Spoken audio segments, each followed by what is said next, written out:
Então pronto, penso que já estamos em condições, contamos já com 75 participantes neste momento, portanto vamos então dar início. Muito bem-vindos a todos e a todas ao 20º Meeton da APDSI, dedicado ao tema de cibersegurança. Portanto, a APDSI, a Associação para o Desenvolvimento, para a Promoção e Desenvolvimento da Sociedade da Informação, vem já há cerca de 2 anos a esta parte a organizar estes Meetons, dedicados a apresentar e debater testemunhos de transição digital em diversos setores, e hoje vamos nos dedicar neste 20º à cibersegurança.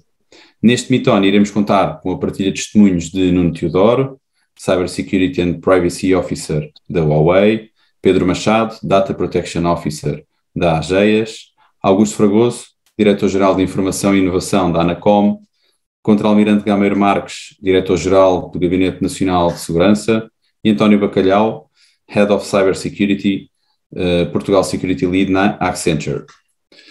Esta modalidade, portanto, de evento permite à PDSI dar continuidade à sua missão de promoção e desenvolvimento da sociedade de informação e do conhecimento em Portugal, servindo de plataforma agregadora e de proximidade e de contacto entre os seus diversos stakeholders. Os Meetons são eventos curtos, portanto nós normalmente teremos um evento de cerca de 1 e um quarto. Hoje, como temos 5 oradores, poderá até demorar um pouco mais, mas tentaremos que seja no máximo 1h30. Só para explicar aqui dois ou três apontamentos sobre a sessão. Portanto, nós vamos estar agora com os 5 oradores, mais um moderador.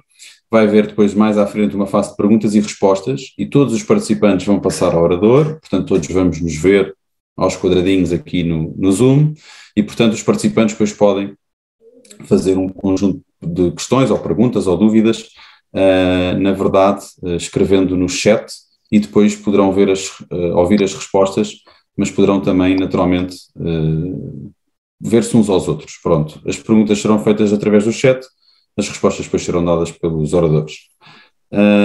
E, portanto, quem ao longo do Meeton for tendo as questões, pode as colocar logo. Se tiver logo desde o início, pode fazer logo uma pergunta no chat e ficará registado, e nós depois colocaremos ao orador a quem for dirigido, ou se não for dirigido a nenhum em específico, ao painel, e depois um dos oradores, ou mais do que um, poderá responder. Em relação ao RGPD, garantimos que a divulgação que vamos fazer deste evento, portanto, para os participantes que não deram autorização da partilha de imagem, não serão incluídos nessa divulgação, e portanto respeitaremos aquilo que foi a decisão de cada participante ao nível desta matéria.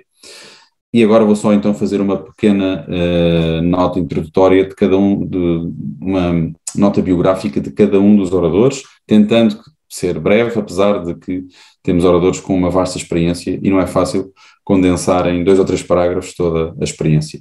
Começo pelo Nuno Teodoro, portanto, Cybersecurity and Privacy Officer da Huawei. Tem mais de 3 anos de experiência na área de segurança de informação, portanto, com diversos anos em funções executivas de cibersegurança. É licenciado e mestre em Engenharia Informática, com especialização em Segurança da Informação.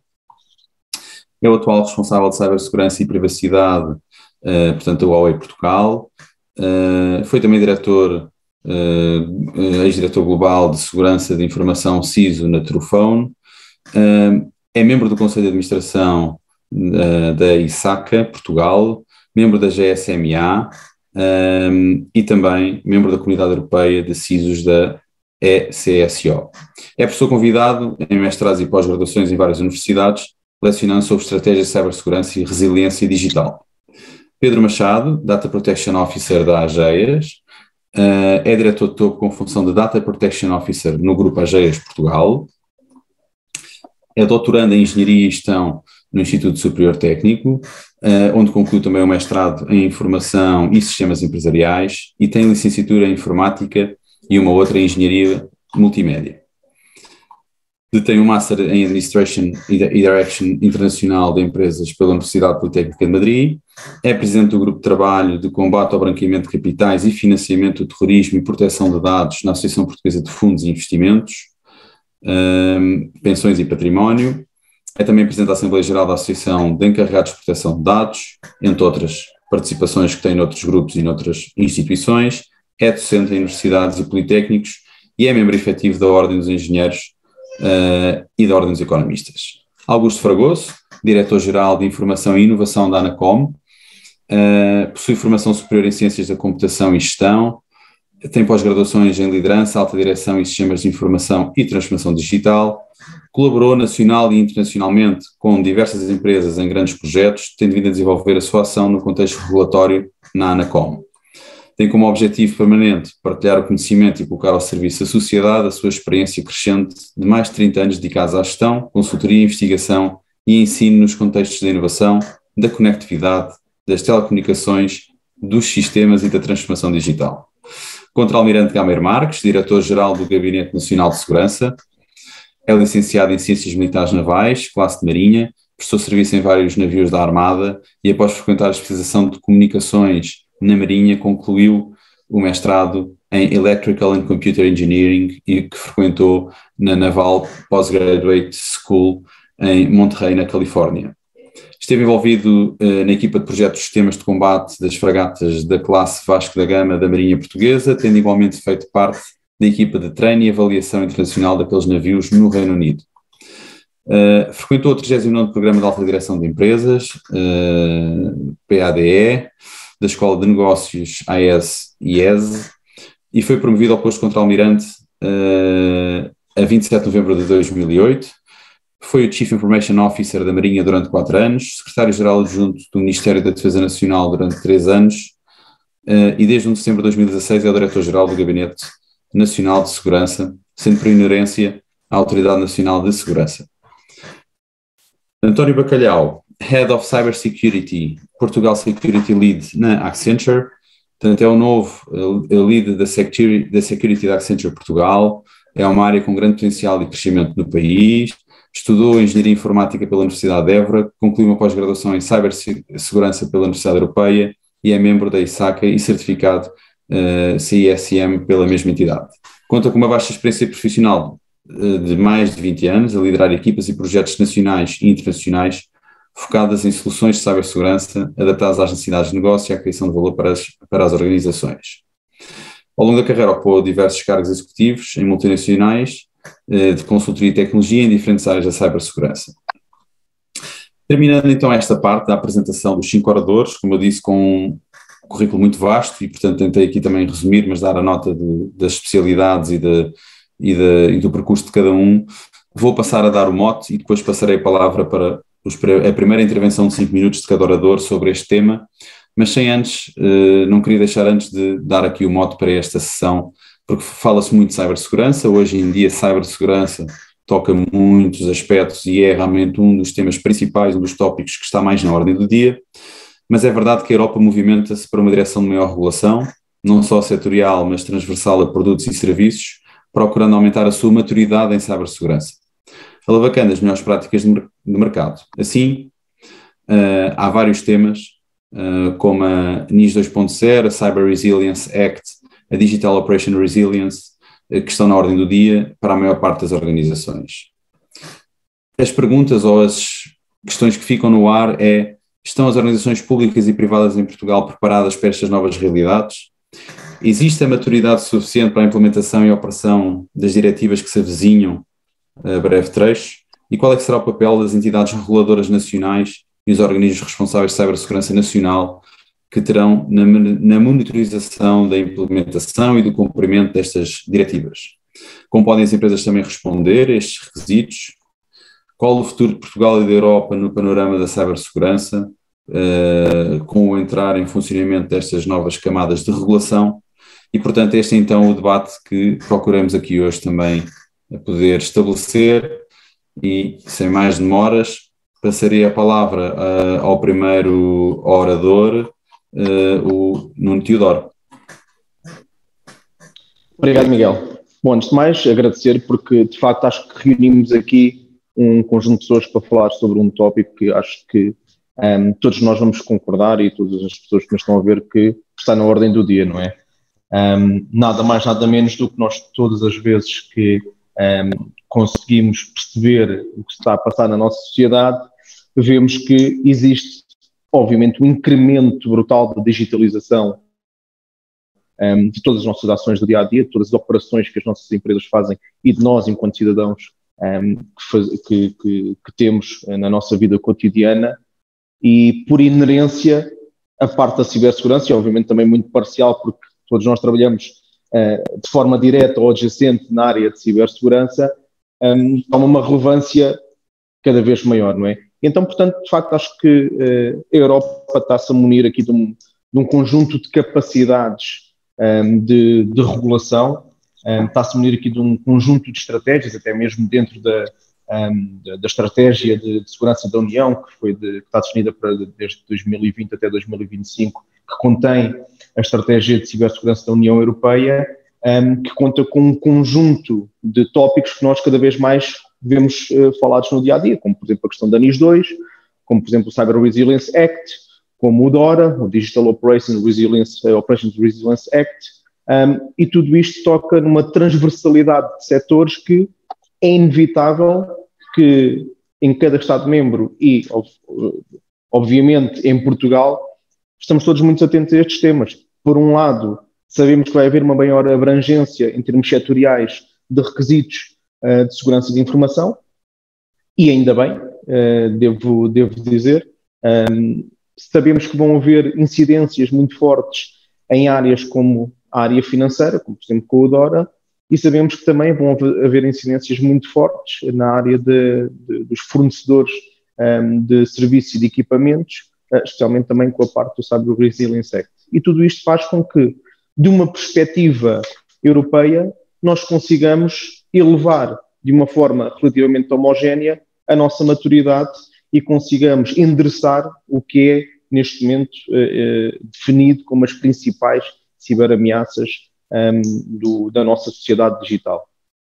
Focando só aqui em 2 ou 3 temas, grande parte das empresas provavelmente já está familiarizado com o que foi a NIS1, né? Sendo que agora vamos ter a evolução para a NIS2, onde em 3 pilares principais procura-se estabelecer um grupo europeu de cibercrise, e o Cyclone, para gerir incidentes de cibersegurança de larga escala na União Europeia, o que quem trabalha nesta área sabe que é fundamental a comunicação e a cooperação, o aumento de partilha de informação entre as autoridades dos Estados-membros, cada vez com um papel mais ativo e relevante no grupo de cooperação de NIS, e também uma coordenação de gestão de vulnerabilidades de uma forma muito mais transversal na União Europeia. E tudo isto faz sentido, e tudo isto endereça as problemáticas que grande parte das organizações vive, e não é difícil de ver, basta ligar a televisão e ver as notícias que assombram todos os dias em termos de ciberataques,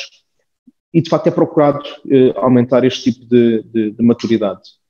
O que eu acho, no fundo, e acho que é isso que vamos aqui debater, é a preparação das organizações a nível nacional para estas regulações e estas diretivas que aí vêm, e como é que podem ser endereçadas. E, de facto, temos aqui não só a parte da regulação, como a parte de segurança nacional, como pessoas ligadas à parte dos estudos e financeiro, como pessoas da área de fornecimento de equipamentos e de consultoria, que conseguem apoiar todas estas empresas, e acho que, de facto, podemos chegar aqui a um bom debate, reunir várias visões e perceber se estamos a caminhar no sentido certo enquanto Estado-membro e enquanto Europa, e também se vamos conseguir competir com a realidade que temos andado a ver no dia-a-dia, com o incremento das ciberameaças, inclusive com o aumento de digitalização que vamos ver daqui a alguns anos, com o aumento de conectividades, como por exemplo dos dispositivos IoT, onde vão ser cada vez mais uma realidade no nosso dia-a-dia. Nuno, muito obrigado por esta primeira intervenção, e penso que efetivamente ficamos sempre com a questão, e essa poderá ser uma das principais, é se estamos preparados para o que aí vem. Portanto, na verdade, ficamos sempre com essa dúvida. Tem-se dado boas respostas, também tem havido sempre desafios, mas eu penso que nas restantes intervenções também vamos ter a possibilidade de perceber a opinião de especialistas e pessoas que naturalmente têm dado muitos passos nesta área, e eu passaria então ao Pedro Machado para a primeira intervenção do Pedro também sobre esta matéria. Bom, então, muito boa tarde a todos. Antes de mais, os meus agradecimentos pelo amável convite, pela oportunidade de poder partilhar de algum modo também a minha visão e a minha sensibilidade e a minha experiência sobre o tema. que naturalmente, enfim, muitos aqui terão bem mais que eu, mas enfim, é o meu humilde contributo. Falámos aqui de dois, e eu procurarei tentar aqui fazer enfim, uma duplicação, uma repetição daquilo que já foi dito.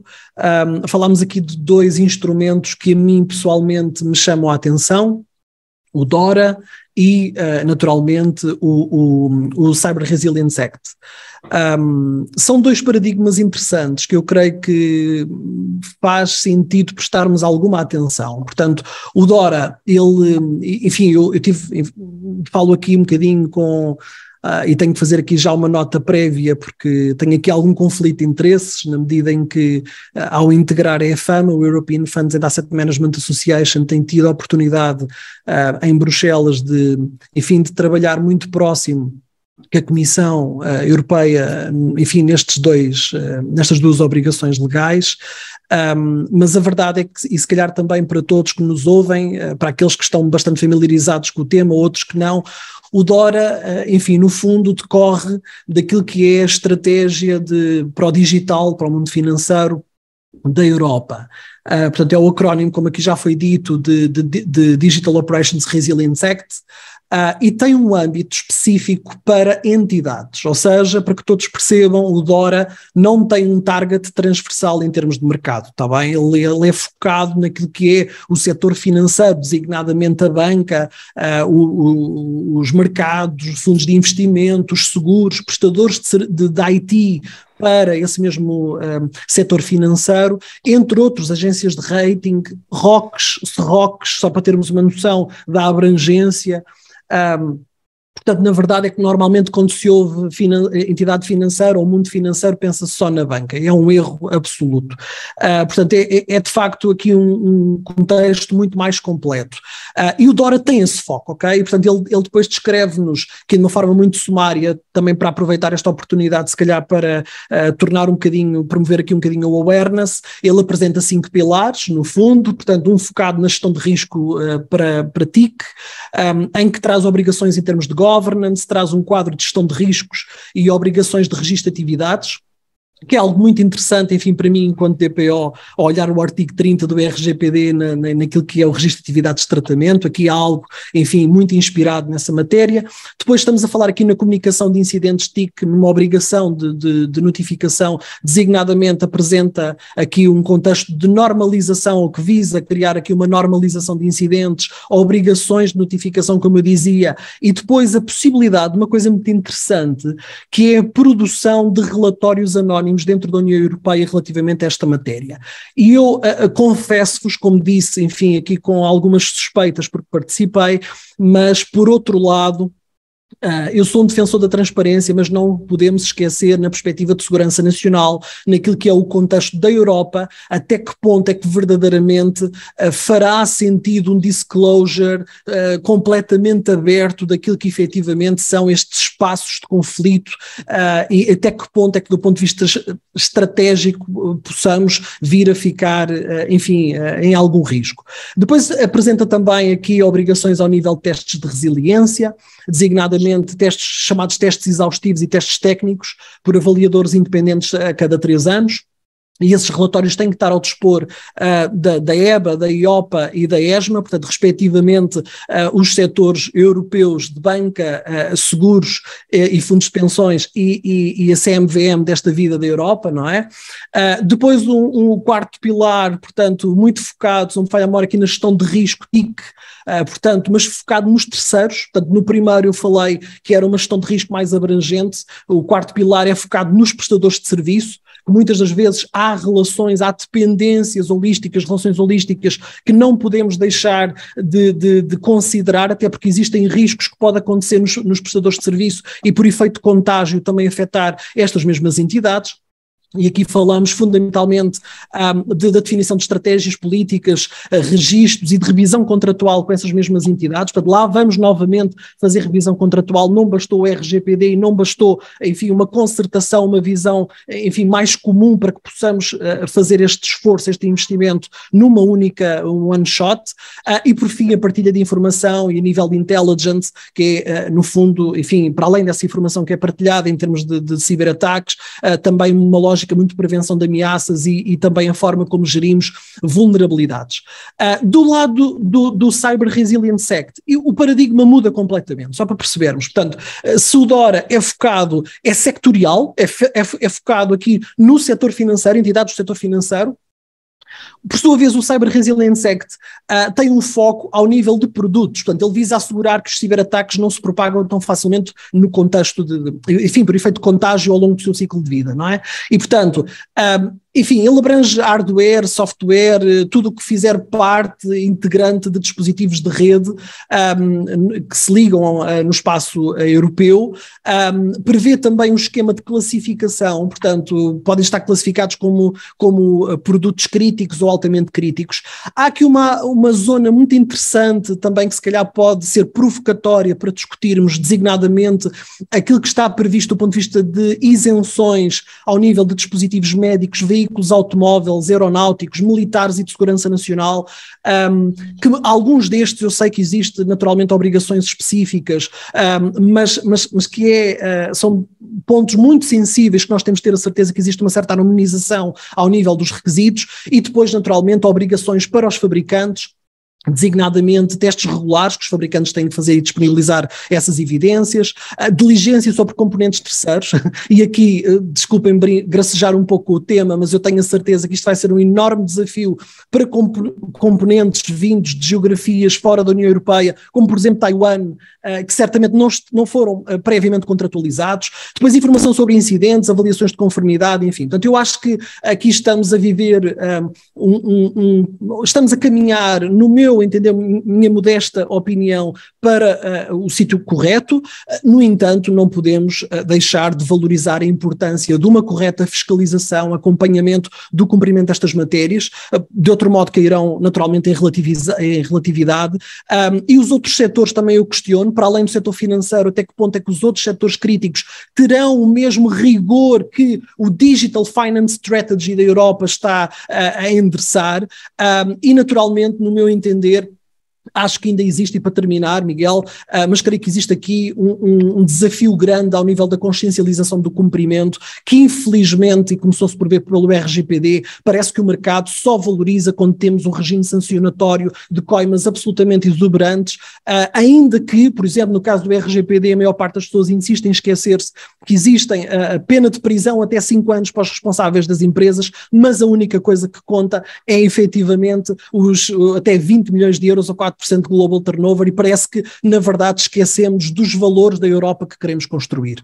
Esta é a minha humilde contribuição de arranque. Muito obrigado. Pedro, muito obrigado pela sua explicação daqui de várias questões e de alguns termos, e de segmentar isto também por setores e produtos e elucidar-nos um pouco mais sobre aquilo que aí vem, e sobre também esta questão dos valores, porque na verdade também falamos sempre de valores. E os valores não são só os financeiros, não é só as multas, não é só as coimas, é também a responsabilidade dos responsáveis destas componentes, que podem também naturalmente ter aqui situações bem complexas, e é para isso também que devemos olhar quando trabalhamos nestes temas, para que na verdade tenhamos mais segurança em tudo aquilo que fazemos, sobretudo no digital. Eu então aproveitaria então para passar a palavra a Augusto Fragoso, para esta sua primeira intervenção sobre este tema. Augusto, por favor. Ora, bom, como na sanduíche o que está no meio geralmente acaba por estar pressionado nos dois sentidos porque muito já foi dito, e eu vou tentar trazer aqui qualquer coisa que seja diferente daquilo que já foi dito, portanto, tentando não ensanduichar quem vem a seguir. Mas eu gostava de vos trazer aqui, e se calhar há de ser também um elemento desta nossa, deste nosso painel, uma outra, ou seja, algumas perspectivas de continuidade daquilo que já foi dito e uma outra perspectiva que talvez possa trazer algo novo à discussão, mas basicamente, obviamente que neste contexto, especialmente no contexto regulatório, é cada vez mais difícil nós conseguirmos uma atuação eficiente, desde logo por parte de quem define a regulação, e neste caso as entidades europeias, porque senão vejamos o tempo que decorre entre o momento em que se observa um evento no mercado, que à partida merece uma ponderação, uma ação regulatória, e o momento em que aparece então um mecanismo habilitante que nos permite endereçar essa situação. O desenvolvimento destes mecanismos europeus demoraram anos, não é? E os eventos desenrolam-se a uma velocidade de meses. Portanto, na realidade, temo que se nós não mudarmos claramente a eficiência de produção de mecanismos de resposta a nível europeu para atacar muitas destas coisas que, de certa forma, queremos que não cheguem à nossa sociedade, teremos que repensar o modelo como estas coisas se desenvolvem. É claro que isto leva-nos a outra discussão, que é ok, mas é claro que se calhar países que tenham regimes não tão democráticos e não tão burocráticos podem chegar a resultados mais depressa, mas aqui a questão de fundo é como é que nós podemos reagir mais rapidamente na produção de mecanismos que nos permitam endereçar os eventos que dos quais queremos que a nossa sociedade seja protegida.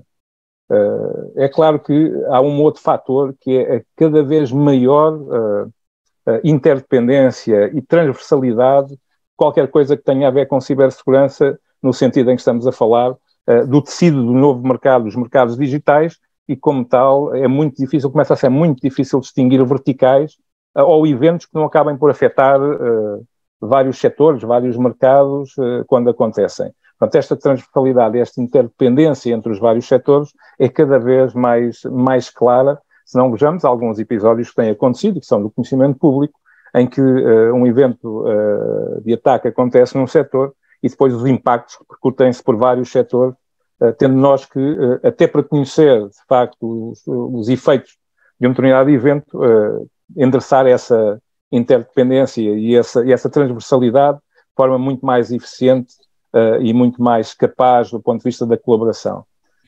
É claro que basta olhar para a forma como está organizada em cada país esta zona da segurança ou da cibersegurança para entender que não é só uma questão de mercados, é uma questão da própria estrutura, em que temos imensas entidades envolvidas, não é? E nem sempre temos, enfim, os melhores mecanismos de coordenação de todas essas entidades. Finalmente, temos aqui, do ponto de vista dos desafios, o desafio da capacitação. Portanto, e aqui nas competências, no upskilling, especialmente no setor público, onde estão muitas destas entidades que têm que providenciar esta proposta, quer regulatória, quer do ponto de vista depois da ação, da ação prática no terreno para debelar estes eventos, todos nós conhecemos a dificuldade tremenda que é, em geral, manter, ou seja, atrair, manter, contratar este tipo de competências. Isto é geral, no setor público é muito mais difícil. Portanto, temos que nos perguntar com que competências, com que capacidade é que nós queremos que isto tudo se torne mais eficiente. Portanto, sem dúvida que os níveis de colaboração interentidades e os mecanismos de colaboração têm que acelerar muitíssimo e esse é um grande desafio. Só mais 2 pontos. Um é algo que nos preocupa sempre, não é? E que na realidade há uma série de coisas que eu costumo dizer, por definição deviam ser by design. Ou seja, há coisas que não devem ser endereçadas quando o que as acaba por propalar já está concretizado, devem ser prevenidas. E aqui o Security by Design, introduzindo-nos nos níveis mais baixos de desenvolvimento e de inovação, em RLs mais baixos, tipicamente entre o 0 e o 5, diria, e não depois dos produtos já estarem desenvolvidos, dos serviços, enfim, das ideias já estarem estabelecidas em termos de oferta, mas seguramente iria trazer aqui um elemento muito determinante, através da certificação, nomeadamente de produtos e serviços, mas esta é também aqui uma deixa que eu deixo ao Almirante Gameiro Marques, que eu sei que ele eventualmente poderá dizer melhor do que eu algumas coisas sobre isto. E depois podemos falar um pouco também, se calhar, de infraestruturas críticas, por exemplo, para além daquelas que são mais óbvias, outras que têm vindo a ganhar relevo, especialmente neste momento conturbado que nós vivemos, aqui com a guerra na Ucrânia, tem a ver com a proteção, de facto, não é só cibersegurança, é segurança física e efetiva das infraestruturas que temos que proteger, como, por exemplo, os cabos submarinos, que são absolutamente essenciais neste momento àquilo que é a relação de mercados mais relevante da Europa e qualquer relação de mercados nos nossos dias. Pronto. Estes são todos pontos que nós podemos trazer aqui ao debate, pronto, e terei muito gosto depois em discorrer um bocadinho mais sobre eles, se houver essa oportunidade, ou no seguimento aqui, depois os meus colegas de painel nos possam trazer também. Ok, Augusto, muito obrigado, e realmente este ponto da segurança física das infraestruturas, portanto não cyber, mas sim os cabos submarinos, que passa naturalmente tanta informação, tanto conteúdo e que são estratégicos, é um tema que realmente poderá não ser tão direto ou não ser tão comum neste tipo de debates, mas é muito oportuno, e porque passamos uma fase em que uma guerra que existe poderá também ainda trazer mais questões sobre esse tipo de infraestruturas. Passaria então agora a palavra ao Contra-Almirante António Gameiro Marques, pedindo também a sua intervenção sobre este tema. Muito obrigado pelo convite, à professora Helena, o convite que me fez à PDSI para estar aqui convosco neste fim de tarde. Um fim de tarde onde eu, depois de vos ouvir, se eu fosse empresário, estava completamente aterrado com tanta regulação que eu tenho que cumprir. Isso pode-vos parecer estranho vindo de mim, que sou o diretor-geral do Gabinete Nacional de Segurança, onde funciona o centro. Mas não é, porque nós, pelo menos aqui na casa, pautamos por procurar ter alguma empatia com quem depois tem que, no fim do dia, cumprir estes requisitos, mas de qualquer maneira temos que os cumprir. Eu já vou falar em dois documentos que o Nuno já falou num e o Pedro no outro, que vão condicionar bastante o nosso futuro enquanto cidadãos do espaço europeu na área da segurança do ciberespaço. E notem que eu falo de propósito na segurança do ciberespaço e não na cibersegurança, porque na nossa matriz conceptual, a segurança do ciberespaço inclui a cibersegurança, tal como inclui a ciberdefesa, a investigação, desenvolvimento e inovação neste domínio, a cooperação, a capacitação, e é assim que a nossa atual Estratégia Nacional de Segurança do Ciberespaço está construída. Há pouco tempo, se estiveram atentos, na semana passada foi aprovada uma estratégia setorial neste campo, que é a Estratégia Nacional de Ciberdefesa, cujo âmbito é defender o nosso país no e através do ciberespaço. Esta é a definição formal de ciberdefesa na nossa matriz, na nossa moldura legislativa. Nós, ontem, no 7ª reunião do Conselho Superior de Segurança do Ciberespaço, que é presidida pelo Sr.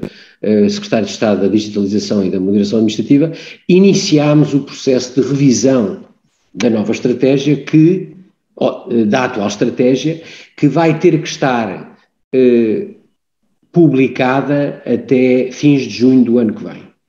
Essa estratégia vai estar muito condicionada, não só por aquilo que se passou, mas também por um documento, que é a NIS 2, que o Nuno falou. A NIS 2 é essa que está praticamente fechada em termos das instituições europeias, que tinha como prazo de adoção e de incorporação na legislação nacional dos Estados-membros de 21 meses, mas esta semana, fins da semana passada, a princípios desta semana, recebemos uma orientação que é para acelerar essa adoção. E em vez de 21, passa a 11. É só metade.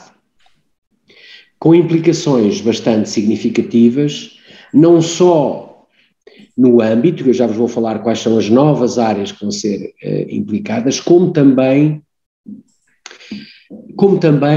no tamanho das sanções. Pelos vistos, não são só os portugueses que só percebem as coisas sob multas. A Europa, por via desta NIS 2, vai passar a ter o que eles chamam de execução coerciva. Porque quem não cumprir um conjunto mínimo de requisitos é sancionado. E a sanção diz claramente, a NIS 2 diz accountability for top management for non-compliance. Accountability for top management. Não é para o CISO ou para o CIO ou para quem tiver estas áreas na sua tutela. É para o top management. O documento dá orientações claras para a produção das estratégias respectivas dos Estados-membros, que nós, naturalmente, vamos incorporar. Algumas delas já estavam acauteladas na versão anterior, mas que nós vamos acautelar. Mas faz uma mudança muito profunda na abordagem, no paradigma destas coisas, que é, coloca a cibersegurança na base da gestão do risco. Portanto, é um Risk Management Cybersecurity Centered, ou Cybersecurity Focused. Né?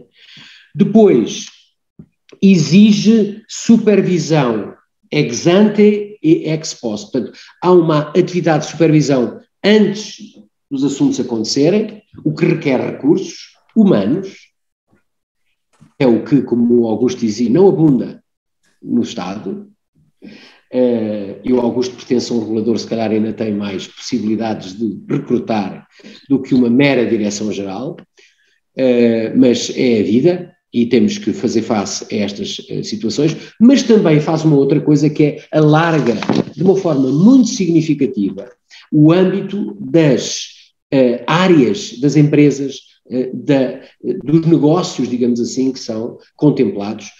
Se recordarem, se conhecem a Lei 46 de 2018, 13 de agosto, o anexo tem um conjunto de empresas ou de atividades económicas que são contempladas e que são caracterizadas ou definidas como operadores de serviços essenciais, operadores de infraestruturas críticas, prestadores de serviços digitais. A NIS 2, para além daqueles que já lá estavam, contempla na área de energia sistemas de aquecimento e arrefecimento urbano. Como sabem, há países, sobretudo os do norte, onde a água para aquecimento é algo que não é, que é distribuído no bairro, é distribuído num conjunto de prédios. Outro é, na área de energia, o hidrogênio. O hidrogênio aparece na NIS 2. A saúde é muito incrementada. Antigamente, ou seja, na NIS 1 havia prestadores de cuidados de saúde, ponto.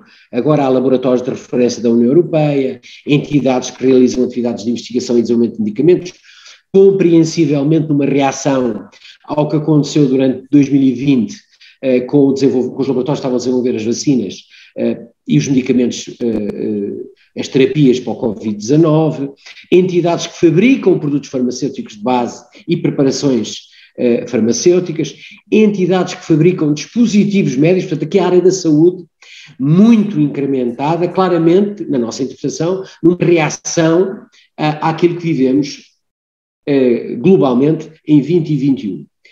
As águas eram antigamente só as potáveis, agora também são residuais, porque um ataque a um sistema secada, a uma água residual, pode ter um impacto brutal na sociedade.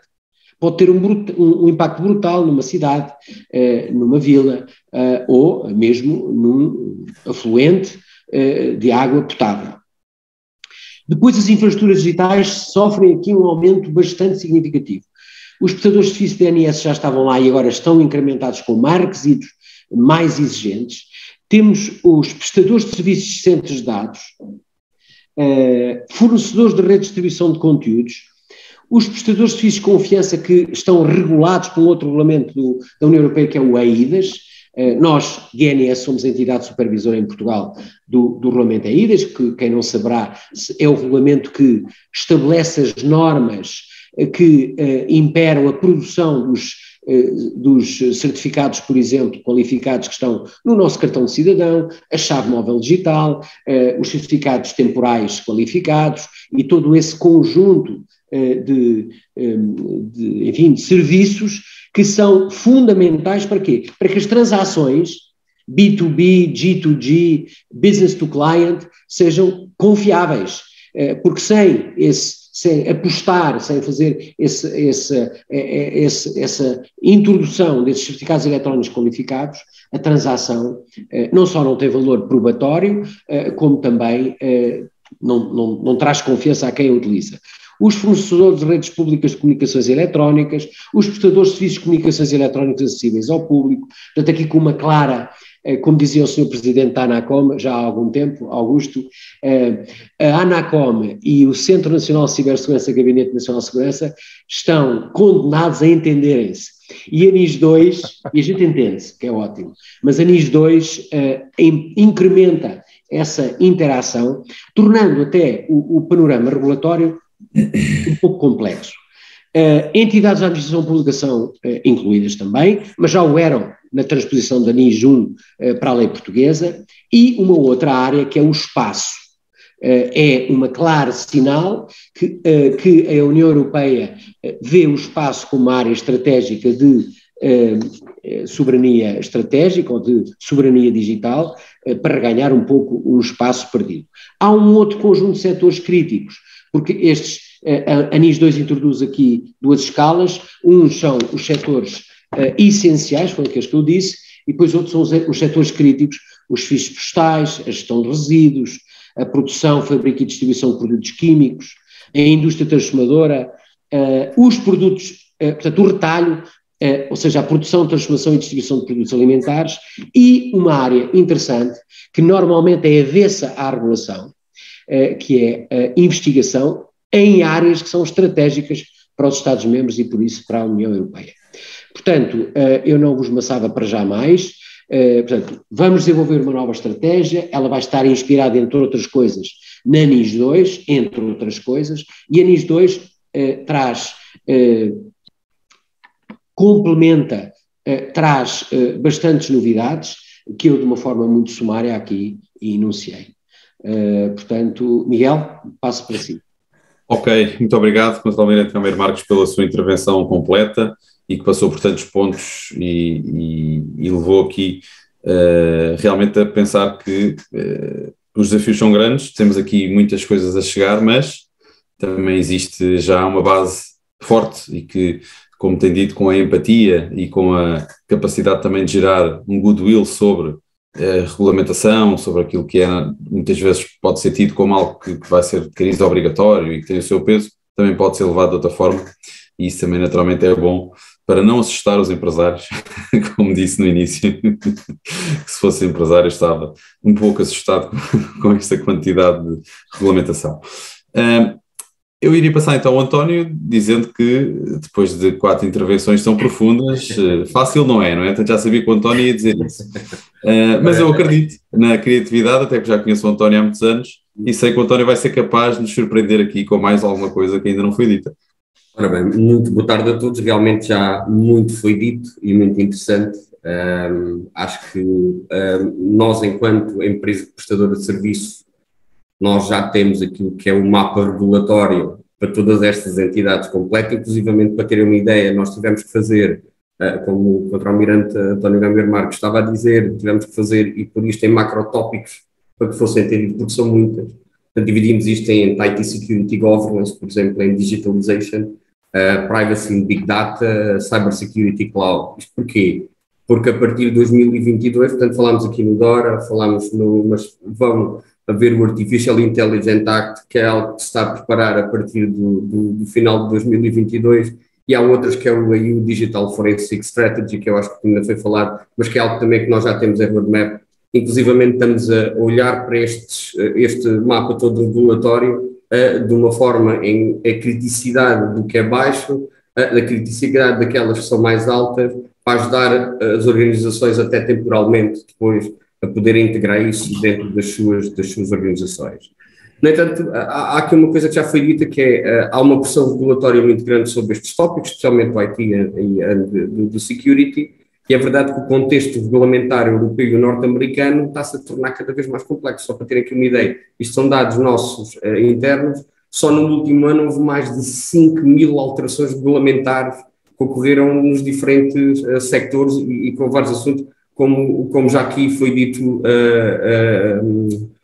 por o Contra-Almirante António Gameiro Marques, quando falou em todas aquelas indústrias que estamos. No entanto, eu tentando aqui agora puxar aqui para um novo tema, ao palco que possa conjuntar, é como é que nós implementamos isto e de uma forma em que possamos ver o risco de uma forma integrada. A gente chama-lhe isto Bring It All Together. O que é que isto quer dizer? Nós temos que ter, para implementar todo este mapa regulatório, temos que ter um modelo de operação em que podemos ter um risco integrado. Portanto, a nossa visão aqui nesta parte é de um futuro modelo operacional de risco que incorpora uma abordagem interativa de alta velocidade naquilo que é a gestão contínua dentro das organizações. O que é que isto quer dizer?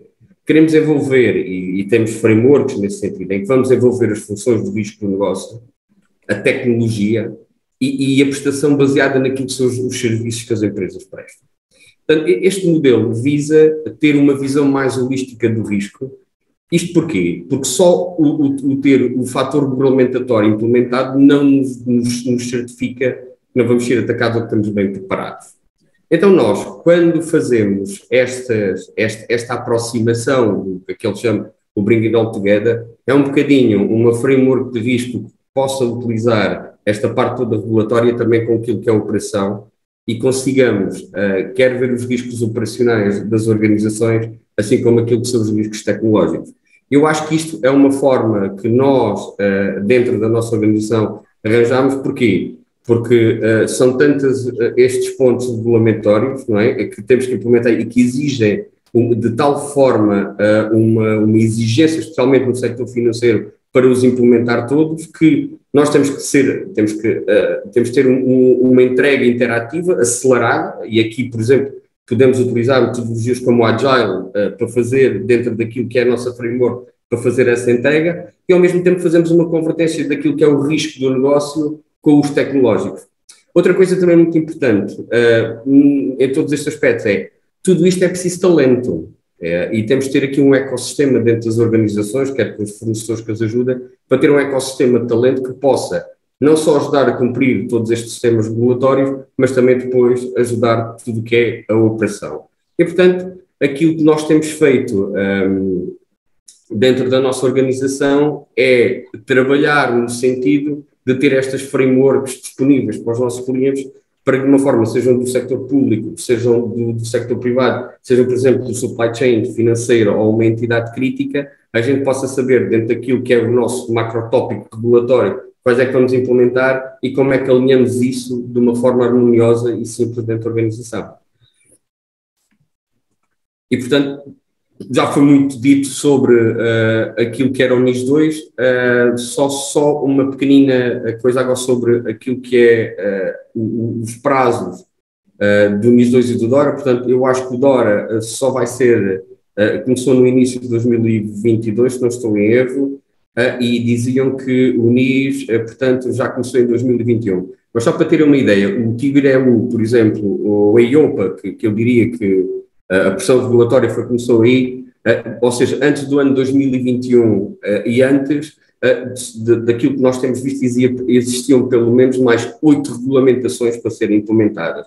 Portanto, no mapa que nós temos entre 2021 e 2022, temos algo como 15 regulamentações das que já estão e daquelas que vão aparecer para o futuro.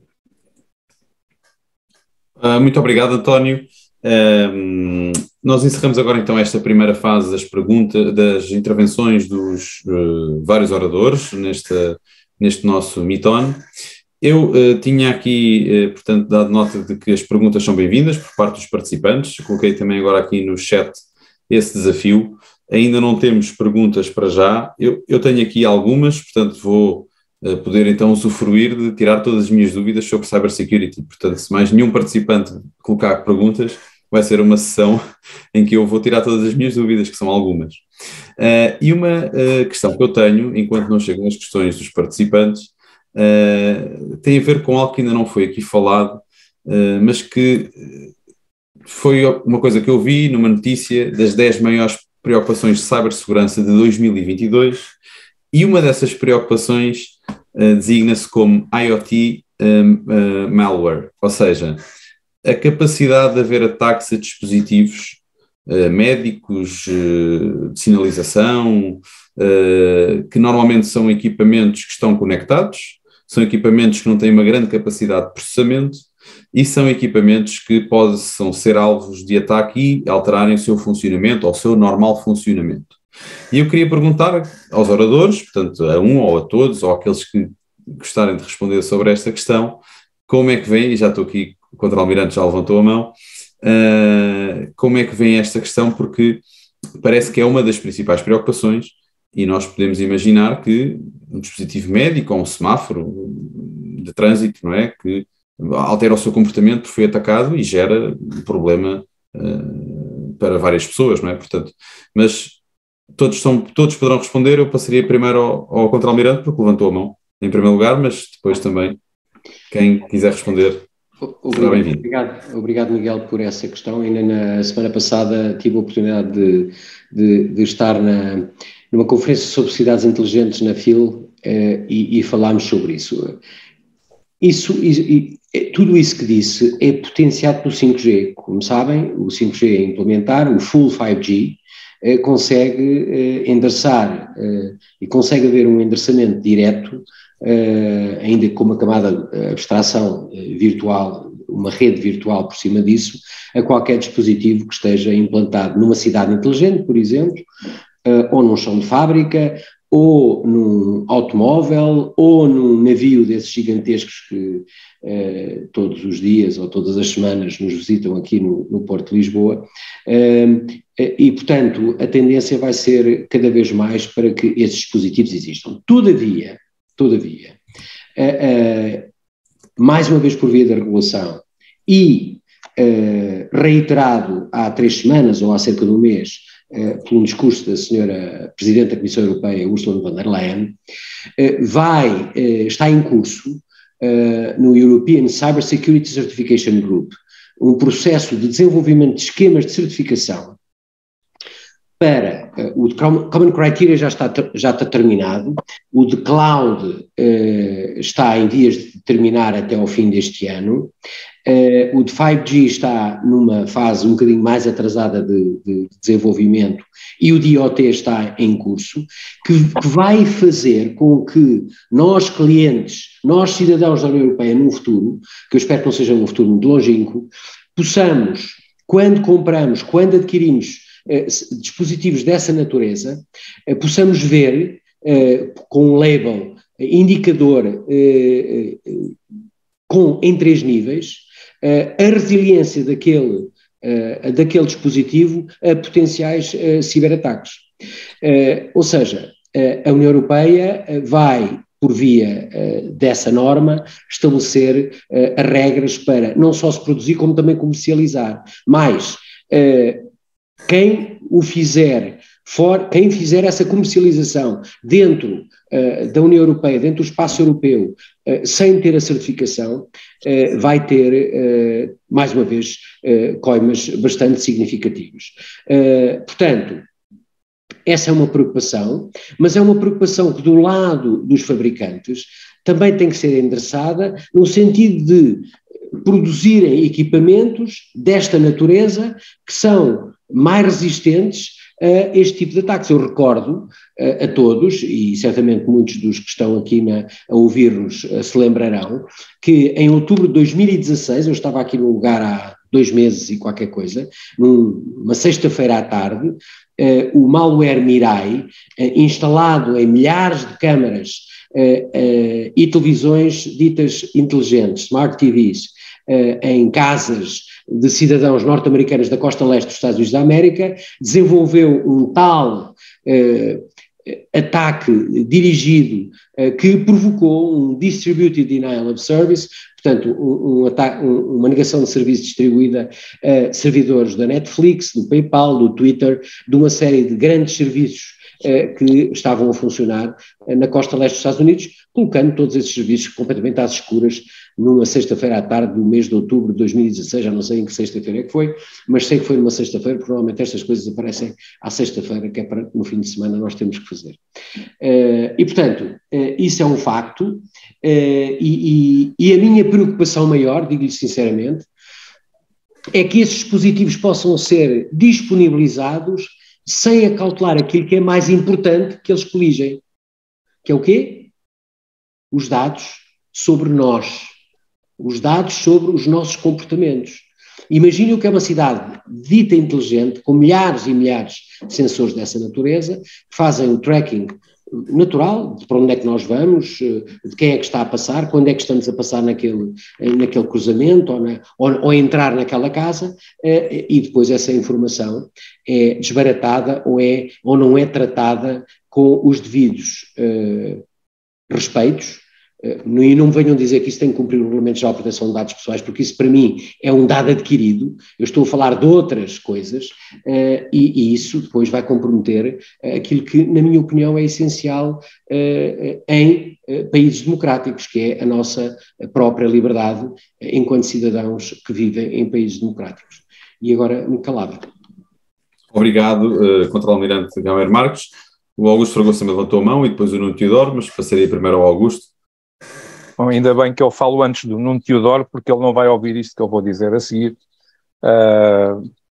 Mas o Almirante Gamer Marques já referiu aqui uma coisa que eu ia aflorar de uma forma mais pragmática e que tem a ver, se calhar às vezes, de facto, a certificação vem ajudar e é um dos elementos que eu considero críticos, como já referi, que tem a ver com este aspecto do security by design.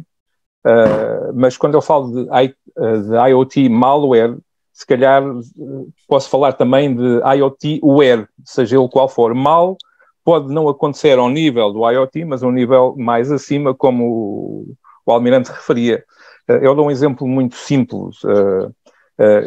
Porque até com esta crise energética a coisa se torna mais premente e até há uns incentivos para fazer isso, instalei painéis solares, um inversor, que por acaso é da Highway, mas um inversor, e tenho um benefício tremendo de ver numa app que tenho no meu telemóvel tudo o que a minha casa consome, os picos de corrente, os picos de consumo, a relação de exposição ao sol, portanto, o potencial aqui desta zona por aí fora, e eu vejo tudo numa app, não é? É claro que quando nós perguntamos, bom, ok, mas como é que eu vejo isto na app, não é? Na realidade, eu, primeiro, e utilizando aqui a questão dos dados, não é? E do RGPD, eu autorizei. Não é? E toda a gente, para ter este benefício, como nós sabemos, clica rapidamente no botão a dizer autorizo para poder ter o benefício. E passa a ver, de facto, os dados, e estou contentíssimo porque detetei uma série de incongruências, mas estes dados foram todos parar, provavelmente, e nós temos que nos questionar aonde, e provavelmente estes fabricantes, os instaladores por aí fora, têm mais informação, na medida em que, por exemplo, como eu penso que o maior vendedor de inversores energéticos neste momento no país seja talvez a Huawei, não é?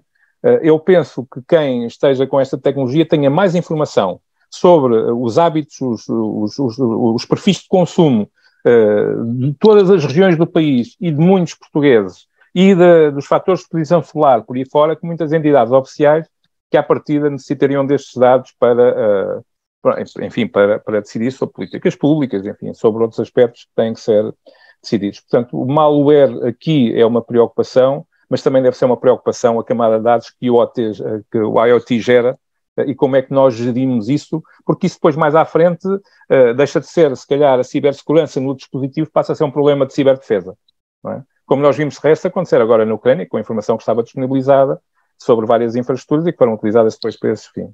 Mas era apenas esse o contributo agora para esta fase da discussão.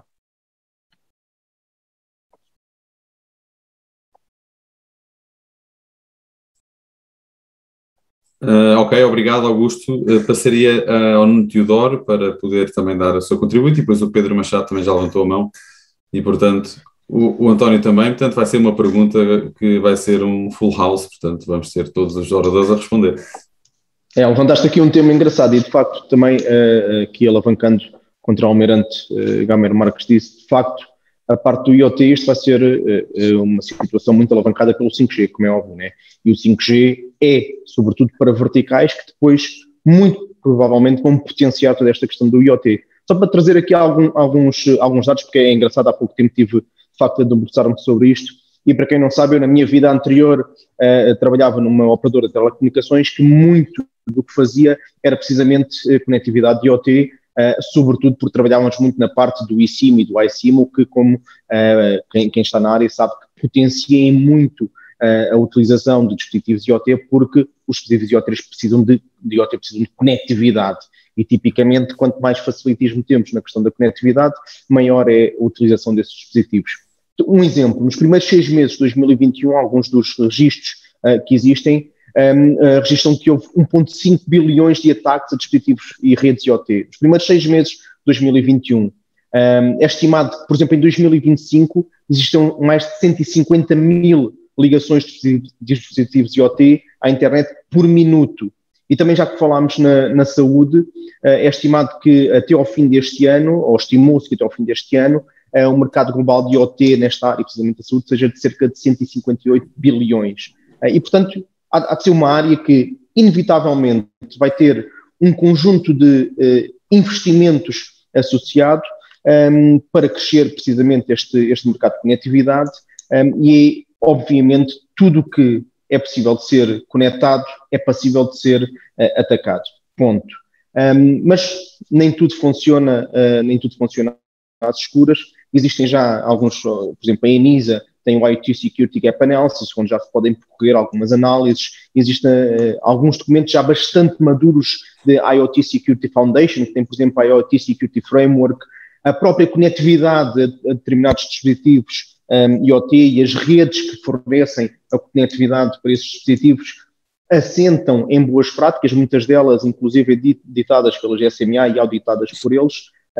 E sim, isto, no meu também entender, há de bater, inevitavelmente, numa questão de segurança nacional, porque nós vamos ter a nossa sociedade totalmente digitalizada, totalmente conectada, e também pegando aqui no ponto das cidades inteligentes, não havia de ser o primeiro caso de ataques a cidades que utilizam dispositivos IoT e, portanto, que estão a caminhar na direção de cidades inteligentes, como já houve há muitos anos, por exemplo, em Dallas, que houve alguns ataques, e na Índia, que também já houve alguns ataques em infraestruturas de IoT associados à utilização na sociedade digital.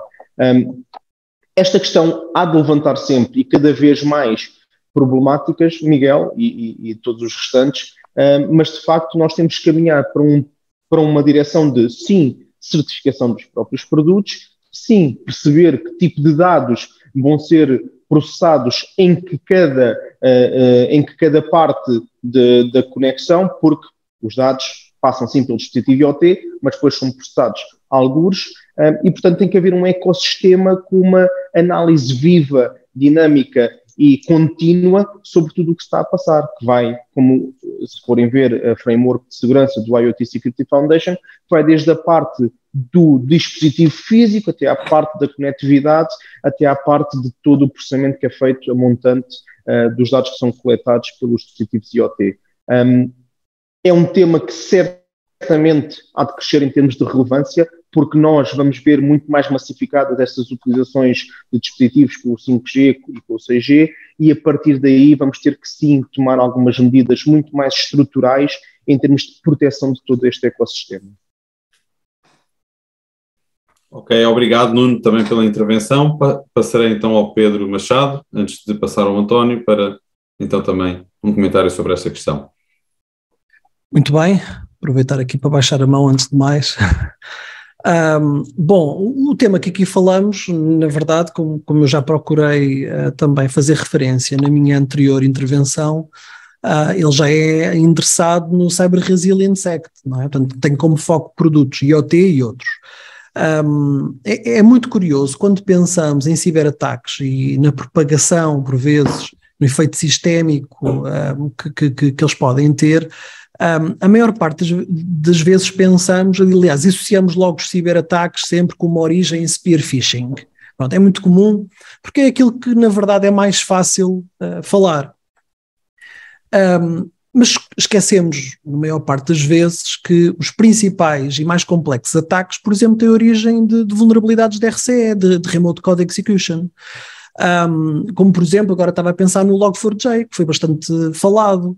Grande parte das grandes intrusões, dos grandes incidentes que observamos a nível mundial, não só em Portugal, mas mundial, tem origem em publicação de serviços como RDP, serviços Citrix, etc., bem ou mal configurados e que são depois explorados.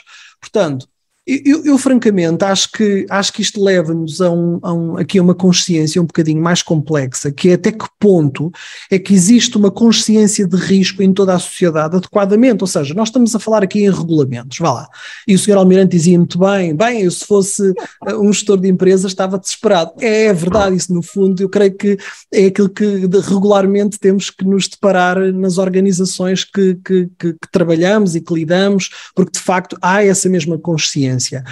E isto poderia até levar-nos a uma perspectiva, se calhar isso é a minha veia já não tanto de engenheiro, mas mais de economista, até que ponto é que isto tem um efeito até na competitividade da própria Europa, enfim, mas isto levar-nos-ia se calhar a uma discussão bem mais complexa que isto.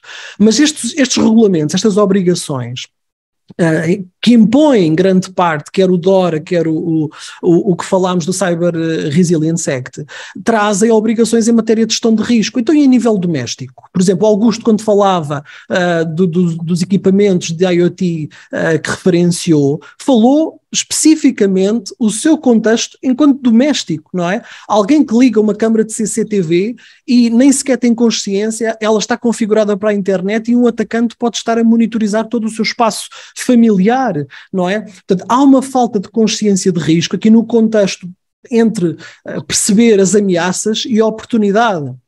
E eu acho que isto falha na sociedade de uma forma geral, a começar logo na tenra idade. Por exemplo, nós hoje quando apreciamos a educação nas escolas, a própria educação está montada de uma forma que capacita as crianças, os jovens, com alguma sofisticação e capacidade nos domínios da matemática, das línguas, português, língua estrangeira, etc., e continuamos a achar, e desculpem-me, enfim, eu aqui fico um bocadinho sempre alterado quando falo disto, porque eu sinto que torna-se ridículo acharmos que capacitação em TI é perceber o que é um rato, o que é um teclado, o que é o Office.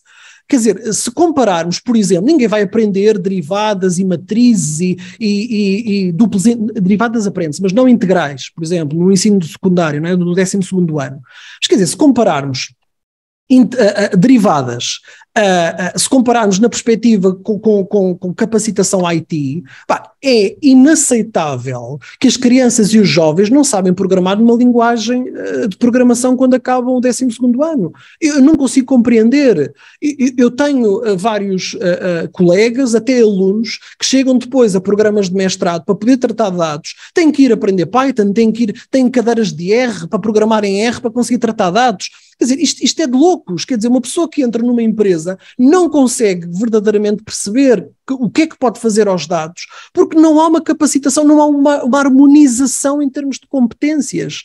Portanto, é como eu digo, na verdade, comparando aquilo que é a matemática e as línguas, enfim, português ou a língua estrangeira, não é comparável com as outras áreas. E, portanto, eu acho que aqui há um caminho, isto não é crítico, quem me conhece bem sabe que eu, estas partilhas que faço é sempre no contexto de tentarmos identificar alguns pontos de melhoria, é construtivo, porque eu acho que muita coisa tem sido feita, e aproveitando aqui a presença do Sr. Almirante também, eu tenho que fazer aqui uma nota de elogio ao trabalho que o CNCS tem vindo a pautar-se e tem vindo a percorrer os últimos tempos, eu reconheço isso, mas aqui também não é responsabilidade, não é só do CNCS, tal como numa empresa a responsabilidade não é do CISO, é de todos, senhores, e portanto, enquanto isto não for verdadeiramente, não nos levar a darmos as mãos, independentemente da multidisciplinariedade das responsabilidades individuais de cada um, de ministérios, de tudo, não é? Isto não vai funcionar e, portanto, continuamos aqui a fazer uma discussão, no meu entender, muito interessante, do ponto de vista intelectual, pelo menos para aqueles que são leigos na matéria acham que somos venezuelanos muito inteligentes, peço desculpa, só gracejar um bocadinho o tema para aliviar o discurso, mas depois no fim do dia os efeitos profícuos são muito poucos na minha opinião, acho que é aqui um percurso ainda bastante grande para fazer. Muito obrigado, Pedro. Eu antes de passar ao António quero só dar nota aos participantes que o Contra-Almirante Camargo Marques tem aqui um outro compromisso e teve que se ausentar porque não se podia atrasar para o próximo compromisso, mas deixou a todos os melhores cumprimentos e agradeceu também a participação de todos os oradores e dos convidados também. Eu então iria passar ao António para dar então também nota sobre... Muito rapidamente, porque já passámos da hora. Ora bem, literacia digital. O Pedro já falou nisso, e esta é a chave para tudo isto. Como os americanos, por exemplo, têm, nas escolas deles, têm economia doméstica como uma disciplina no secundário. Eu acho que aqui nas cadeiras de informática que se dão, ou devia-se falar em literacia digital. Vamos lá ver. O IoT é um problema que é de difícil solução. Porquê? São dispositivos baratos que são mantidos de acordo com o custo-benefício que têm para o cliente. E, portanto, vamos inundar, e no 5G, onde temos uma grande capacidade para receber esses equipamentos, vamos inundar o mundo todo de equipamentos que vão estar legacy muito depressa e que vão ser usados pelas sociedades. E, portanto, nunca a palavra resiliência foi tão importante para um país como este. Portanto, eu acho que vamos ter que abordar o problema à medida que ele for acontecendo, porque é impossível resolvê-lo. Esta transformação digital não vai parar por causa do IoT e por muito que haja regulamentação, que haja aquilo que houver, vai haver sempre este problema de termos equipamentos legacy na rede. Este é um dos problemas. A resiliência ajuda exatamente para isto. Por isso é que as empresas têm que ser resilientes, por exemplo. Porque é que as infraestruturas críticas têm que ser resilientes? Eu costumo, deixa-me fazer aqui uma metáfora sobre a resiliência. Resiliência, por exemplo, uma empresa, eu chamo-lhe company in a box. O que é que isto quer dizer? É eu perceber como é que estando a ser atacado, seja com um dispositivo IoT, tenha OT ou tenha o que tiver, eu consigo, ao mesmo tempo que estou a ser atacado, eu consigo estar a dar serviço aos meus clientes. E isto é difícil, isto é um estado de maturidade muito elevado.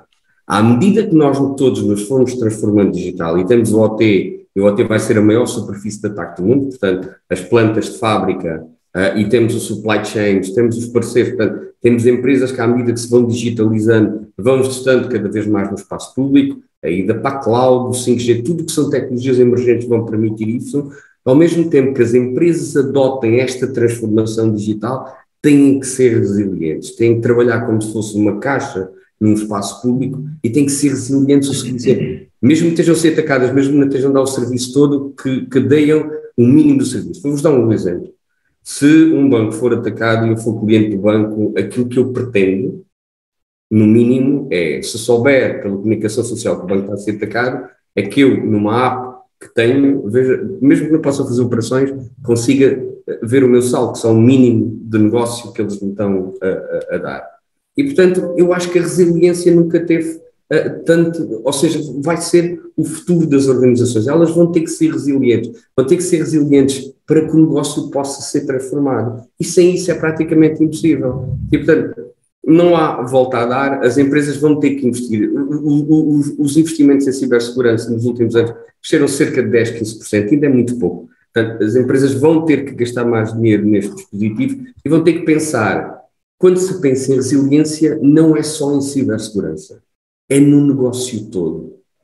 É de uma forma global. Como é que eu sou resiliente no meu negócio para que eu consiga dar adotando estas tecnologias emergentes? Porque nós estamos aqui a falar destas tecnologias emergentes e é preciso perceber que estas tecnologias emergentes também são importantes porque não são só uma ameaça para as organizações, também são uma oportunidade para elas no futuro. E, portanto, temos que combinar aqui estes dois mundos de uma forma airosa. Sendo que a primeira, aquela que o Pedro, para mim é mais importante, que é literacia digital para a população, seja ela quem for. Portanto, para todas as camadas, e eu acho que isso vai ser aquilo que nós vamos ter que fazer, não só aqui em Portugal, mas ao nível do mundo inteiro. Obrigado, António. O Nuno levantou a mão, não sei se é para dar mais alguma nota sobre este aspecto. Só uma coisa muito rápida. De facto, quando falamos em todos estes ecossistemas e resiliências, existe algo que nós aqui já falámos, mas que não deixa de ser altamente importante ser sublinhado, que é, existe sempre uma dependência de uma entidade terceira, ou maioritariamente existe sempre uma dependência de uma entidade terceira, que neste caso, e também já como o Pedro Machado falou, não só em dispositivos IoT, mas em qualquer outro produto e equipamento, o CRA, o Cyber Resilience, é que vem apoiar em muito isto, porque não só tem que ser considerada uma segurança de informação em todo o ciclo de vida de desenvolvimento desse equipamento e o software que alimenta esse equipamento, como também tem que ser expostas as vulnerabilidades, ou seja, exibidas, documentadas, partilhadas as vulnerabilidades que possam ser ativamente exploradas, tem que ser, pelo menos durante 5 anos, emitidas atualizações de segurança para esses dispositivos, para esses equipamentos, e tudo isso em conjunto vai suportar um incremento de maturidade. Se vai ser perfeito? Não vai, mas nós temos um mundo altamente complexo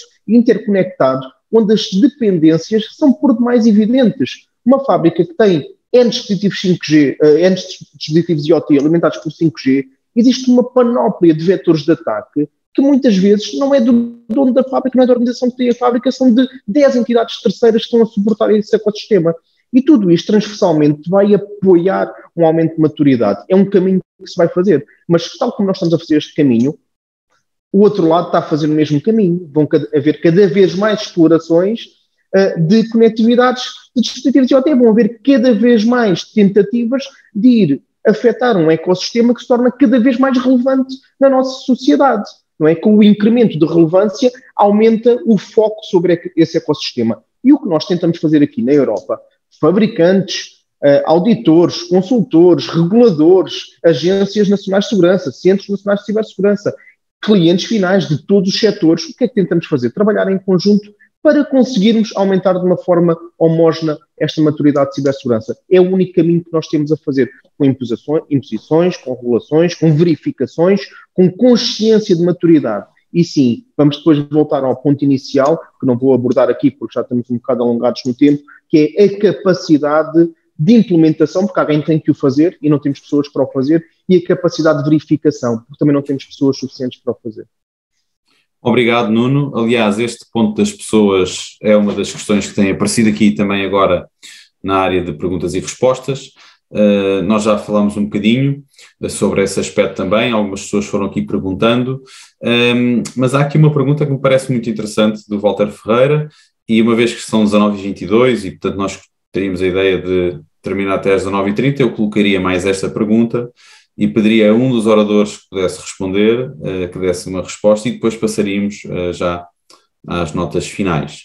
E portanto aqui o Walter Ferreira pergunta como é que é gerida a cadeia de comando, portanto DPO, CTO, CIO, até ao CEO, e quais são os procedimentos de resposta a uma cyberameaça que se verifica real, no contexto de uma grande empresa, e o que deve ser transmitido também às entidades legais. Portanto, não sei quem é que poderá responder em todo ou numa parte, ou dividimos isto em partes para mais do que uma hora de responder, mas eu vejo que o Pedro já colocou a mão no ar, portanto, passaria a palavra ao Pedro, e se algum dos outros oradores também depois quiser complementar, também será muito bem-vindo. Obrigado, Miguel. Bem, e os parabéns ao Walter, porque de facto tocou aqui na ferida, no meu entender, de um dos principais problemas da sociedade, que passa precisamente pelo mau governance, ok? De facto, quando olhamos para as funções DPO, CIO, CISOs, etc., ainda hoje existe alguma confusão à volta destas temáticas. Bem, sobretudo, de um modo geral, nós temos que garantir a independência de cada uma das funções. Por exemplo, o DPO é um órgão independente do responsável pelo tratamento, da empresa, não é? E, portanto, aliás, os seus próprios pareceres, aquilo que se manifesta, é não vinculativo, ok? Para ficar claro para todos. Portanto, na verdade, não se espera que o DPO acumule outras funções dentro da organização que possam, de algum modo, conflituar. Isto é, ele não pode ser quem fiscaliza, quem processa e depois quem vai regressivamente avaliar se ele próprio, quando implementou corretamente. Portanto, tem que haver aqui segregação de funções. Outro grave problema que nós temos também hoje, na maior parte da sociedade, é uma subordinação das funções de segurança de informação ao IT sem que seja garantida uma primeira e segunda linha de defesa. Isto é, se o responsável, por exemplo, se a área de segurança de informação estiver debaixo do IT, tem que existir, de algum modo, que não devia, não é? Mas tem que existir aqui uma separação, ou uma segunda linha também na área da segurança de informação, legislação que permita garantir essa mesma independência. Porquê? Porque segurança de informação tem o foco em pessoas, processos e tecnologia, e, portanto, subordiná-lo ao IT é reduzir aquilo que é o seu âmbito de atuação, pois então, porque é que não subordinamos à direção de recursos humanos ou à direção de operações ou qualquer outra? É completamente absurdo, não vai funcionar. Até para mais, aquilo que são as melhores práticas é precisamente que seja constituído um comitê de segurança de informação e no qual, naturalmente, não faz sentido que uma segunda ou terceira linha esteja, de algum modo, a fazer aqui o push para a existência da discussão destas temáticas. Portanto, é um contrassenso que é um minorar da sua importância. Portanto, eu acho que, sobretudo, tem que ser feito aqui, e esta é a vantagem que houve do RGPD, porque o RGPD é prescritivo quanto à independência do DPO e a que linha que o mesmo deve reportar. Por exemplo, em Portugal existe agora uma recente norma regulamentar da ASF que já para o setor assegurador e fundos de pensões já prescreve as linhas de reporte do responsável de segurança de informação. Ainda assim, para a maior parte dos setores isso não existe. E, portanto, como disse, temos hoje, na maior parte do mercado, conforme poderemos ver, uma subordinação da segurança de informação ao IT, que, como eu disse, pelas razões que expliquei, orçamentais, tempo, tudo. Portanto, é um erro estratégico e que naturalmente põe em causa as tais funções de independência. Portanto, eu vou tentar agora calar-me também para permitir aos demais colegas poderem dar o seu contributo, mas no fundo começa por aqui. Depois, em relação às respostas que o Walter também, à questão que o Walter falava sobre os procedimentos de resposta de uma ciberameaça, bom, lá está, sobretudo eu acho que tem que ser criada uma equipa de crise, tem que ser criado um procedimento de reação, por exemplo, algo que eu costumo dizer, enfim, de uma forma muito básica, se pensarmos todos nós somos obrigados, até por força da lei, a fazer determinados exercícios de evacuação do edifício. Eu não gosto da palavra evacuação, mas pronto. Mas de facto de retirar as pessoas todas do edifício em situações de incêndio, uma situação qualquer. E portanto pretendemos ensaiar comportamentos em que nós sabemos quem é a pessoa a seguir, o que é que essa pessoa vai fazer, quais são os circuitos que nós vamos percorrer, podemos ir pelos elevadores ou não podemos, temos que ir pelas escadas, como é que vamos, como é que nos organizamos, em que ponto no exterior é que nós nos vamos encontrar. E portanto tudo isto é importante se tirarmos esta analogia para aquilo que é precisamente uma ciberameaça, porque temos que perceber, por exemplo, quem é que fala a comunicação social, que tipo de mensagem é passada, as obrigações legais, por exemplo, que o Walter aqui falava, se houver violação de dados pessoais, nós temos até 72 horas, aliás, não é 72 horas, atenção, desculpem-me aproveitar este momento, Miguel, eu tentar-me calar, que eu tinha aqui muito para falar sobre o tema, mas isto é um erro que na sociedade se fala, não há 72 horas, esqueçam. Porque o que a lei diz é sem demora injustificada e até 72 horas. Portanto, há pessoas que pensam assim, dá-se um incidente, ok, que envolve dados pessoais. Da eventualidade de existir risco para o titular e verificadas as condições da obrigação de notificação à autoridade de controlo e eventualmente até havendo um risco elevado para os titulares visados, a obrigação de comunicação aos próprios titulares afetados, nós não temos 72 horas para comunicar à autoridade de controlo. Nós temos que comunicar sem demora injustificada e até 72 horas, que muda completamente o paradigma. Portanto, significa que nós temos que ter processos ágeis, já testados. As pessoas têm que saber o que é que andam a fazer. Tem que haver uma definição de rules and responsibilities para toda a organização, não apenas aqui o Walter, eu percebi, ele focou na cadeia de comando, DPO, CIO, CTO e até o CEO, mas por favor, tenham em consideração que é importante haver um job description, um rules and responsibilities bem definido. Claro, quem tiver aqui um ISMS de acordo com a 27001 e agora de 2022, já agora para dar a nota, já passou de 2013 à norma de 2022, sabe perfeitamente que é obrigatório, nos termos pelo menos da 2013, na cláusula 7.2d, a obrigação da definição das competências e, portanto, os rules and responsibilities têm que estar claro. Agora, na verdade, isto tem que existir para toda a organização e, portanto, toda a gente tem que estar devidamente articulada, ensaiada, para que no dia da tempestade todos saibamos o que é que temos a fazer. Miguel, calar-me-ei. Muito obrigado. Ok, Pedro, muito obrigado pelo esclarecimento e pelas notas entusiastas que nos deixou, e percebemos que este realmente é um tema muito caro para si, pela forma como também interpreta e mostra também as suas preocupações. O Augusto também levantou a mão e também vou-lhe passar a palavra, e depois pediria a cada orador, ainda aos 4 que estão presentes, desse uma nota final, mas antes ouvir o Augusto sobre esta questão. Bom, de facto, quer ao nível das organizações da nossa casa ou do país, ou se quiser, até ao nível europeu, governança é a palavra certa. E os problemas da governança passam por ela não existir, de facto, neste domínio. Ou seja, nós estamos habituadíssimos a ouvir mencionar o valor inquestionável da informação, a importância desse valor na constituição do valor económico e até das soberanias, mas depois, em termos de governança, não atuamos conforme, ou seja, de facto não valorizamos. E é interessante quando nós percebemos claramente que temos que criar uma cultura diferente, e criar uma cultura não é apenas dar uns cursos de formação à rapaziada e mandar lá umas bocas na empresa, não é? E começando até nas crianças, qual é o problema que eu vejo? É o da eficiência. Porquê? Porque as crianças, se criarem essa cultura, vão estar em posições de poder e de condicionar a governança daqui a 15 ou 20 anos. Portanto, se for apenas através desse mecanismo, daqui a 15 ou 20 anos nós devemos ter uma adoção cultural alinhada com isto, que possa dar uma resposta mais eficaz a isto. Portanto, na realidade, se calhar, quem temos que levar para as carteiras da escola não são só as crianças. Temos que levar, de facto, à governança dos nossos órgãos, das nossas organizações, à governança de topo, e a pergunta que foi feita foi sobre a cadeia de controle e de comando, não é? Então temos que levar os comandantes, não é? E a cadeia de topo que condiciona a governança a um outro estágio de observação, de capacidade, de entendimento, que permita posicionar esta questão, de facto, onde ela tem que estar. Eu não posso, com uma mão, dizer que ela é a coisa mais importante do mundo e com outra mão não dar recursos. O Almirante Gameiro Marques não está aqui, mas ele sabe que eu já disse várias vezes que eu acho que ele anda a fazer milagres, não é? E aqui devíamos adotar aquela máxima que Deus, os programadores, ou Deus não desenvolve software e os programadores não fazem milagres. Podemos adaptá-la aqui, não é?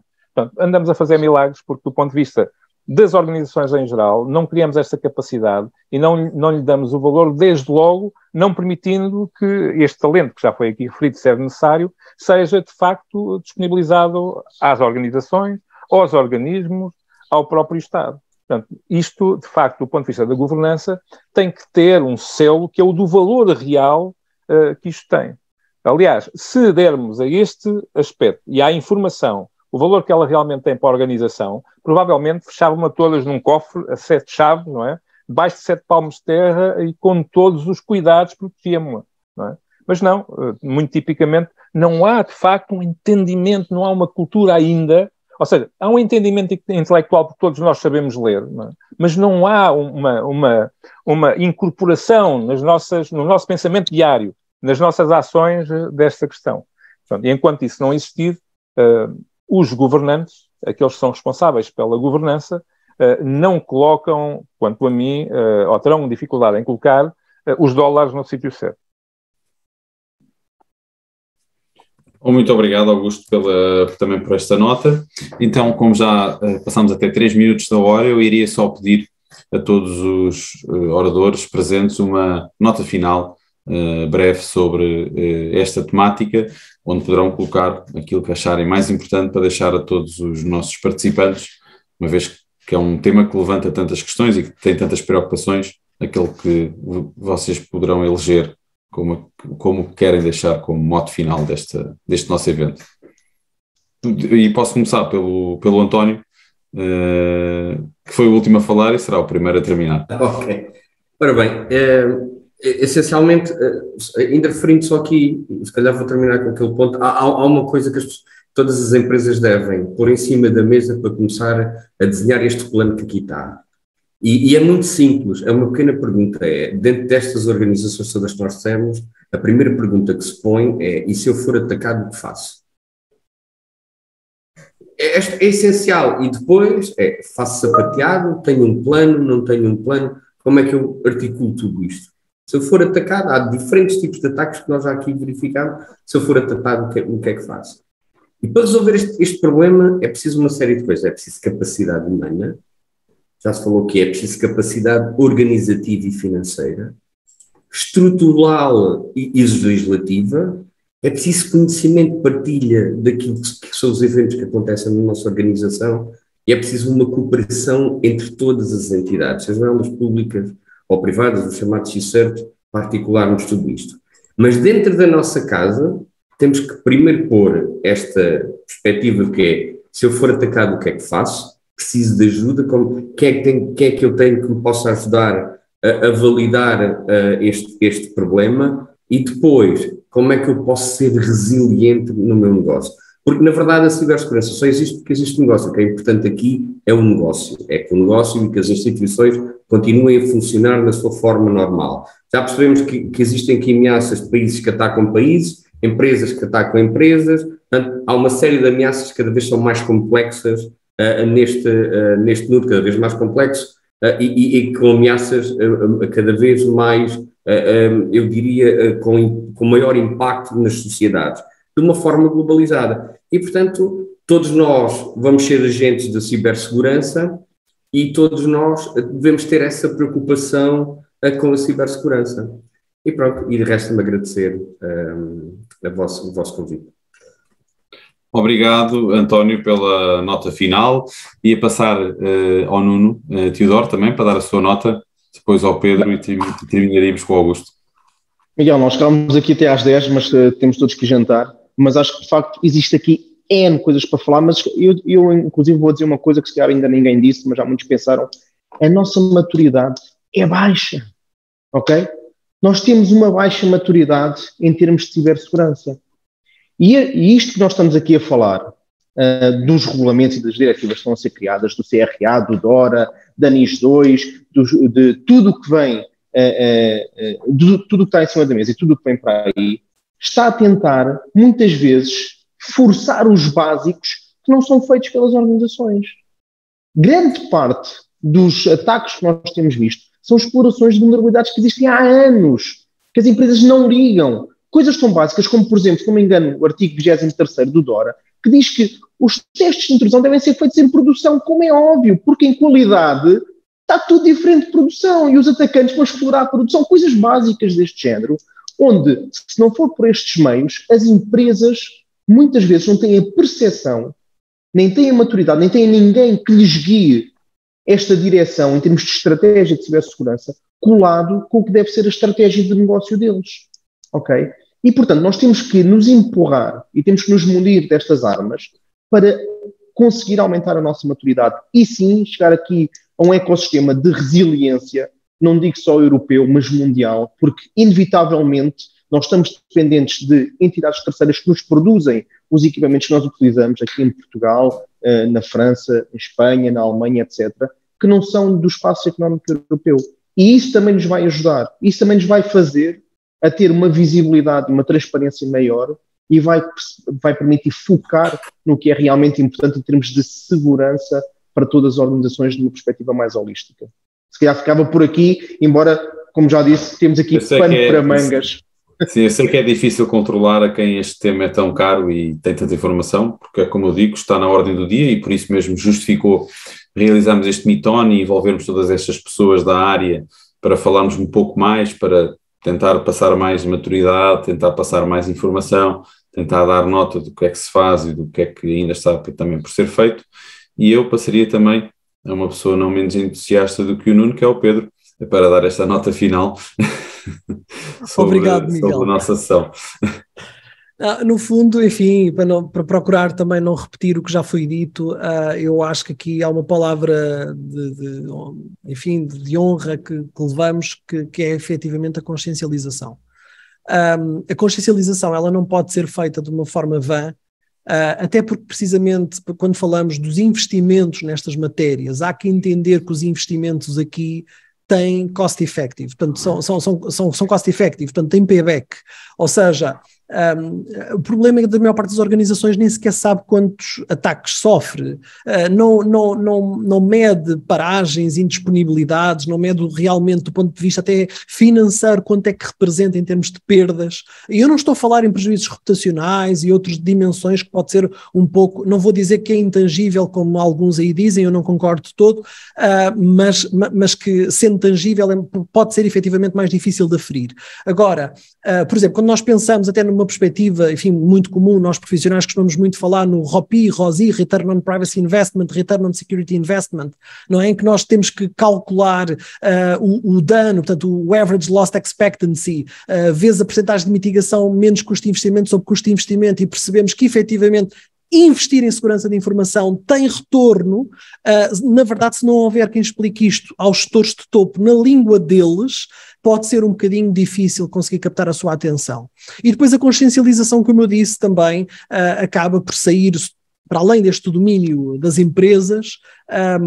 Também temos aqui uma parte doméstica importante, porque a sociedade ela tem uma relação holística entre todos os agentes, e aqui as famílias, as pessoas individuais são importantes também para garantir a segurança de todos. E portanto, reparem, eu posso não ter um leak nos meus sistemas, nas minhas aplicações, mas se calhar o cliente, se aceder aos meus sites, na verdade por browsers que estão infectados com malware, que estão a recolher as credenciais, essas credenciais vão aparecer na dark web à venda, mas o leak não veio da minha parte. Agora, na verdade, no fim da cadeia pode ser difícil de entender de onde é que veio a origem, e efetivamente há aqui impactos reputacionais que se calhar justificavam, por exemplo, a adoção da MFA, entre outro tipo de investimentos. Portanto, eu acho que efetivamente falta consciencialização de uma forma muito mais abrangente na sociedade, e perceber que efetivamente o processo de consciencialização, como dizia Conrad Lawrence, é um processo que tem que repetir aqui algum nível de sequência.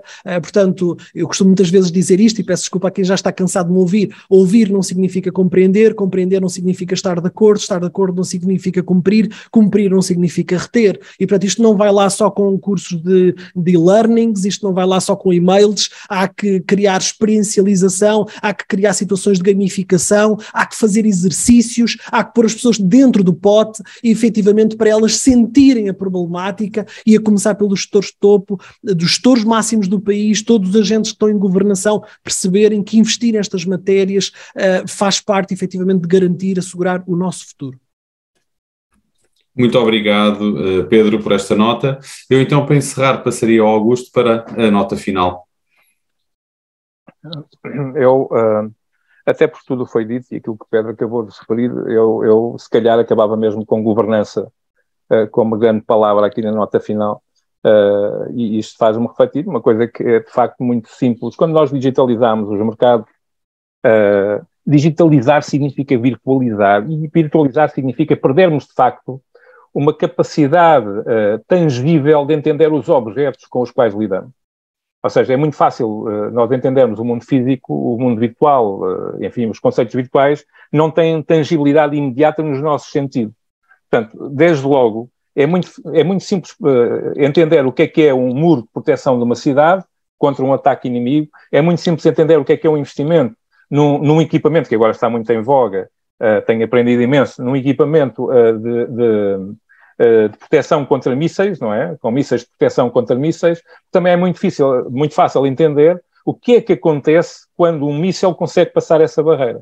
Portanto, os estragos são óbvios, são evidentes, estão ali de forma tangível, entendível pelos nossos sentidos, de forma imediata, não é? Na virtualização dos mercados, no contexto digital, nós perdemos esta capacidade de fazer entender, de facto, esta componente. E os investimentos deixam de ser ponderados como investimentos.